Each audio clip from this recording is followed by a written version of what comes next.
आमचे प्रतिनिधी संजय राठोड यांनी। येणाऱ्या 27 तारखेला गणेश उत्सवाला सुरुवात होणार आहे। त्या पार्श्वभूमीवर जर पाहिलं तर पोस्टर ग्राउंड या ठिकाणी मोठ्या प्रमाणात जे आहेत या ठिकाणी मूर्ती विकायला आलेल्या आहे। एकंदर पाहिलं तर या ठिकाणी विविध प्रकारच्या मूर्त्या ठेवलेल्या आहे। दरवर्षीप्रमाणे या ठिकाणी मोठ्या प्रमाणात जे आहेत या ठिकाणी मूर्तीचा भावसुद्धा या ठिकाणी मोठं वाढलेला आहे। जे आहे ते 20 ते 30% जे आहे ते या ठिकाणी मूर्तीचे भाव वाढल्याने या ठिकाणी सर्वसामान्याला या वर्षी फटकासुद्धा मोठा बसणार आहे।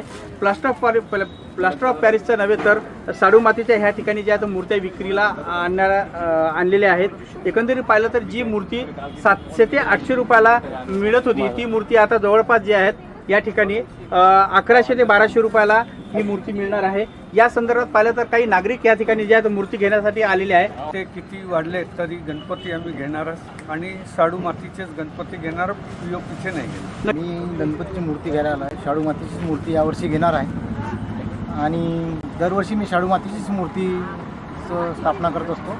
20 ते 30% भाव वाढलेले आहेत, पण ती आता त्याच्यामुळे जे बनवणारे आहेत शाडू माती महाग झालेली आहे, कलर पेंट वगैरे महाग झालेला आहे, त्यामुळे सर्वांना पुरते नाही। पण मूर्ती पण छान अशी बनवलेली आहे, 20-30% वाढलेले आहे रेट, त्यामुळे गिरायकांना थोडीशी अडचण निर्माण होईल।